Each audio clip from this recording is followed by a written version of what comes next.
All my female appreciant wants to kill me के episode 3 की starting होती है और हम लोग देखते हैं शुभाई को जो कि सोच रहा होता है कि मैंने इस सूट को एकदम बढ़िया बनाया है। तभी हम देखते हैं एट टेलर को जिसने वो सूट पहना होता है और उस सूट में वो एकदम माल लग रही होती है और वो शुभाई से कुछ ना कुछ ज्ञान के बारे में जान रहे होते हैं। तभी शुभाई कहता है कि जो स्वॉर्ड है और जो स्वॉर्ड को चलाने वाला है उन दोनों का दिमाग बिल्कुल शार्प होना चाहिए। दिमाग के साथ साथ उनकी आंखें भी बिल्कुल शार्प होनी चाहिए जिससे कि वो अपने अपोनेंट को आसानी से हरा सके। तभी शुभाई कहता है वैसे सीनियर सिस्टर आपने क्या कहा था, एल्डर सिस्टर मुझे क्या देना चाहती है। तभी हम देखते हैं कि जो एट एल्डर है वो उसको एक पर्ची दे देती है जिसमें कि ग्रेट एल्डर का मैसेज होता है जिसमें लिखा होता है कि हमें फंड की जरूरत है क्योंकि हमारी फाइनेंशियल प्रॉब्लम बिल्कुल ही गिर चुकी है। तभी हम देखते हैं शुभाई बिल्कुल ही तैयार हो जाता है एक जियानजोंग लैंग पर जाने के लिए।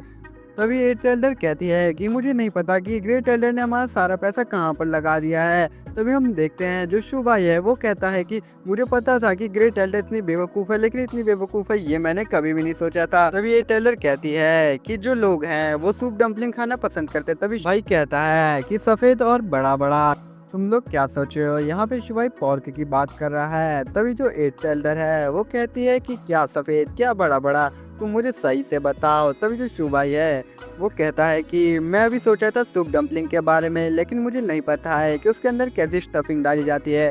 तभी शुभाई सोचता है कि मैं उसके अंदर पिग को डालूंगा जो कि मैंने अपने पिगों को पाल के रखा है, फिर तो मेरे पास ढेर सारे पैसे ही पैसे होंगे, मैं तो पैसे में अंधा हो जाऊंगा, माया मेरे हाथ में होगी। तभी हम देखते हैं यहाँ पर जो रोकिंग है वो सोचती है कि उस पागल ने मेरे को फिर से बुद्धू बना दिया, वो मुझे परेशान करना चाहता है, उसकी जो दी हुई टेक्निक है मैं उसको कल्टीवेट नहीं कर पा रही हूँ। एक बार मैं अपनी शॉर्ट गॉड की टेक्निक कंप्लीट कर लूँ फिर तो मैं उसे टुकड़ों में काट दूंगी। तभी सीन शिफ्ट होता है और हम लोग देखते हैं कि शुभाई वहाँ पर आता है और किंग को कहता है तुम माउंटेन के बैक में जाओ, हमारे एंसेस्टर लैंड के माउंटेन के बैक में, और वहाँ पर जाने के बाद तुम ये देखो कि वहाँ पर कितने पिग है जो मैंने पाल करके रखे हुए हैं। रोकिंग कहती है ठीक है मास्टर, मैं भी एंसेस्टर लैंड में जाता हूँ। लेकिन वो मनी मन में सोच रही होती है तुम मुझे एंसेस्टर लैंड में भेज तो रहे हो लेकिन इस बार जो होने वाला है तुम अपनी जिंदगी भर याद रखोगे, तुम पछताओगे कि तुमने मुझे एंसेस्टर लैंड में भेजा ही क्यों, फिर मैं देखती हूँ तुम क्या करोगे। तभी हम देखते हैं सीन शिफ्ट होता है कॉन्फ्रेंस के ऊपर जो कि इसलिए बिठाई जाती है ताकि सेट की फंडिंग को सुधारा जा सके। तभी हम देख पाते हैं सिक्स सेल अपने मनी मन में सोच रही होती है कि ये जो पेंट है इसको पक्का शुभाई ने दी होगी क्योंकि वही ऐसी अजीब सी चीजें बना सकती, और वो मनी मन में सोचती है मेरी बहन में से फिफ्थ एल्डर की स्मेल क्यों आ रही है। तभी जो ग्रेट एल्डर है वो कहती है कि हमें टीम को बड़ी ही सावधानी से लीड करना पड़ेगा क्योंकि इस टाइम पे डिफिकल्टी बहुत ज्यादा है। वहाँ पर जो एट एल्डर है वो शुभाई को सपोर्ट कर रही होती है। तभी जो सिक्स एल्डर वो सोचती है मेरी बहन तो इसके प्यार में पूरी तरीके से पागल ही हो चुकी है। तभी एट एल्डर देखती है सिक्स एल्डर की तरफ और वो सोचती है कि लगता है ये चाहती है कि मैं शुभाई को सपोर्ट कर दूं। फिर एट एल्डर मनी मन में सोचती है कि मुझे यकीन है कि शुभाई तुम इसको जरूर हैंडल कर लोगे। तभी शुभाई है वो कहता है कि मैं वहाँ पर 1000 लोगों के साथ जाऊंगा। अभी सेकंड एल्डर कहती है क्या क्या तुम्हारे पास पैसा है कि हमारा जो फंड है वो पूरी तरीके से खत्म हो चुका है, तुम किस तरीके से ऐसा काम करोगे, इसलिए तुम अब मेरी सुनो। मैं चाहती हूँ कि तुमसे मुझे इस कॉन्फ्रेंस को लीड करने दो और जैसा मैं कहती हूँ तुम लोग बिल्कुल वैसा ही करो। मैं चाहती हूँ कि तुम सब अपने पीक है वो मुझे दे दो जिससे कि मैं फंडिंग कमा सकूँ और अपने सेक्ट को आगे ले जा सकूँ। तभी ग्रेट एल्डर कहती है क्या सीनियर सिस्टर तुम्हें ऐसा लगता है कि तुम बिल्कुल ऐसा कर पाओगी, क्या तुम इसे अच्छे से कर सकती हो। फिर मेल एल्डर कहता है एल्केमी। तभी तो सेकंड एल्डर कहते हैं क्या एल्केमी। जो भी शुभाई है वो मन में सोचता है कि मैंने तो एल्केमी की प्रैक्टिस नहीं करी, फिर जूनियर ब्रदर ऐसा क्यों कह रहा है। वही मेल एल्डर कहता है कि फिर तुम्हारी एल्केमी की जो स्किल है वो बहुत ही ज्यादा बढ़िया है। और अभी जो शुभाई है वो मनी मन में हंस रहा होता है तो सेकंड एल्डर पूछती है तुम अपने मनी मन में क्यों हंस रहे हो, क्योंकि शुभाई अपने मन में पिक को बेच करके आने वाले पैसे का है कि तभी एक बंदा आता है वो कहता है कि जो हमारी एंसेस्टर लैंड है वहाँ से स्मोकिंग हो रही है, वहाँ पर से बहुत ज्यादा धुआं आ रहा है फिफ्थ एल्डर, जो कि अच्छा नहीं है। तभी जो शुभाई है वो सोच में पड़ जाता है कि ऐसा क्या हुआ। फिर सीन शिफ्ट होता है जानफेंग माउंटेन की ओर जहाँ पर से धुआं आ रहा होता है। फिर सीन शिफ्ट होता है कॉन्फ्रेंस की ओर, हम देखते हैं कॉन्फ्रेंस में से जितने भी एल्डर हैं वो सब जा रहे होते हैं जानफेंग माउंटेन की ओर।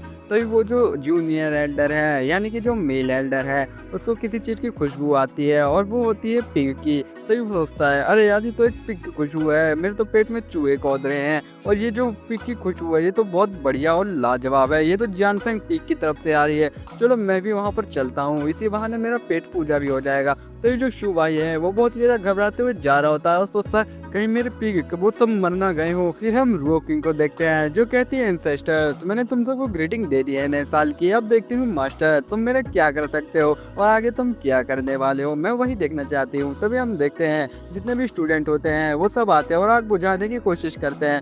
और फिर शिवाय अपने मन ही मन में सोचता है अरे यार मेरे सारे के सारे पैसे हवा में उड़ गए। तभी हम देखते हैं जूनियर एल्डर को जो कि बड़े चाव में सुअर खा रहता है। वो कहता है कि हम तो चाइना वाले हैं, हम तो कुछ भी खा सकते हैं, तो हमारे लिए बिल्कुल वैसा ही है जैसे इंडिया में लोग सुबह सुबह चाय और टोस्ट खाते हैं। तभी हम देखते हैं कि बड़ा चाव से खा रहा होता है। फिर सेकंड एल्डर कहती है शो भाई तुमने एंसेस्ट्रल लैंड का इस्तेमाल इन सुअर को बड़ा करने के लिए किया। तो शो भाई है वो सोचा होता है अरे और मेरे सारे के सारे पैसे अब कहाँ गए, सारे के सारे पैसे, मेरा तो मुंह पूरी तरीके से कौवा हो चुका है, मेरी फिग फार्मिंग का प्लान वो तो पूरा फ्लॉप ही हो चुका है। तभी तो भाई सोचता है अरे यार यहाँ पर तो एक भी सुअर नहीं बचा है। तभी जो ग्रेट टेंडर है वो कहती है कि जिसने भी यहाँ पर आग लगाई है वो भी ज्यादा दूर तक गया नहीं होगा। तभी हम देखते हैं कि शी शिफ्ट होता है रोकिंग की और सोचते हैं कि मुझे अपनी जो सांस है उनको रोक करके रखना पड़ेगा वरना ये मेरी सांसों की आवाज सुन के मुझे ढूंढ लेंगे। तो शुभाई है वो कहता है कि अरे यार मेरे सारे के सारे 5,000 सिक्के, एक सुअर 5,000 सिक्कों का था और सारे के सारे सिक्के जल के राख हो चुके हैं,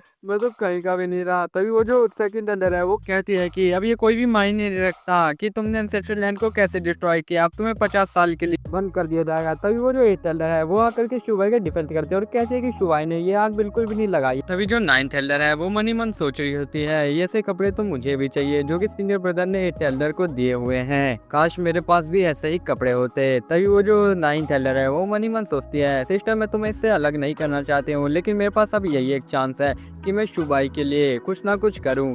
तभी एट एल्डर नाइन्थ एल्डर को बढ़ते हुए देख लेती है और उसको कहती है कि तुम्हें अपने आप को यहाँ पर लाने की कोई जरूरत नहीं है, सीनियर ब्रदर को ये सब खुद ही हैंडल करने दो। और वो मन ही मन में सोचने लगती है मेरी बहन बिल्कुल भी फिफ्थ ब्रदर को हेट नहीं करती है। तभी रोकिंग पत्थर के पीछे से इन सबकी बातों को सुन रही होती है और सोचती है कि कहीं मुझे कोई देख ना ले। और फिर इन सबकी बातें सुनने के बाद रोकिंग कहते हैं कि अब मास्टर मुझे देखना है कि अब तुम क्या करते हो।